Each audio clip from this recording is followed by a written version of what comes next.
Pygmalion and Galatea. The story is told only by Ovid, and the goddess of love is therefore Venus. It is an excellent example of Ovid's way of dressing up a myth, for which see the introduction. A gifted young sculptor of Cyprus named Pygmalion was a woman-hater, detesting the faults beyond measure which nature has given to woman. He resolved never to marry. His art, he told himself, was enough for him. Nevertheless, the statue he made and devoted all his genius to was that of a woman.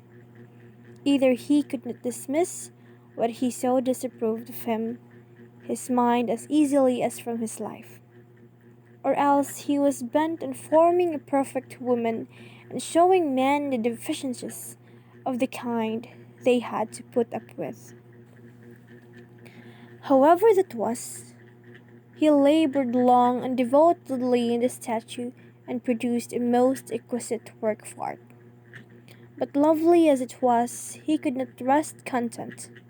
He kept on working at it, and daily under his skillful fingers it grew more beautiful. No woman ever born, no statue ever made, could approach it. When nothing could be added to its perfections, a strange fate had befallen its creator. He had fallen in love, deeply, passionately in love, with the thing he made. It must be said in explanation that the statue didn't look like a statue. No one would have thought it was ivory or stone, but warm human flesh, motionless for a moment only. Such was the wondrous power of this disdainful young man. The supreme achievement of art was his, the art of concealing art. But from that time on, the sex he scorned had their revenge.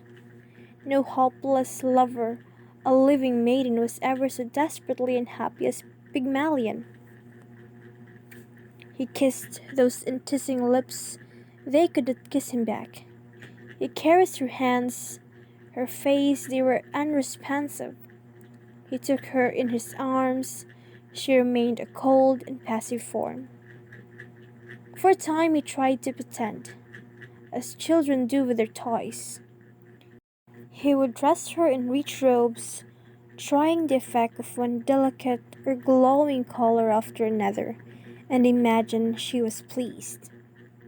He would bring her the gifts real maidens love, little birds and gay flowers, and the shining tears of amber Pathan sisters weep, and then dream that she thanked him with eager affection. He put her to bed at night, and tucked her in all soft and warm, as little girls do their dolls. But he was not a child. He could not keep on pretending. In the end, he gave up. He loved a lifeless thing, and was utterly and hopelessly wretched. This singular passion that long remained concealed from the goddess of passionate love. Venus was interested in something that seldom came her way, a new kind of lover, and she determined to help a young man who could be enamored and yet original. The feast of Venus was, of course, specially honored in Cyprus, the island which first received the goddess after she rose from the foam. Snow-white heifers whose horns had been gilded were offered in numbers to her. The heavenly odor of incense was spread through the island from her many altars. Crowd thronged her temples, not an unhappy lover, but was there with his gift, praying that his love might turn kind. There too, of course, was Pygmalion. He dared to ask the goddess only that he might find a maiden like his statue.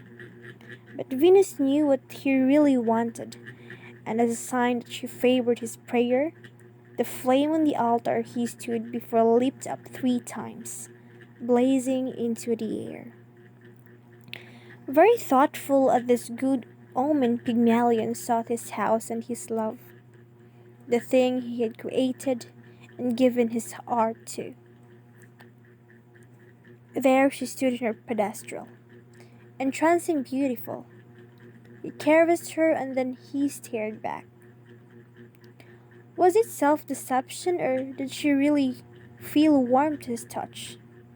He kissed her lips, a long lingering kiss, and felt them grow soft beneath his.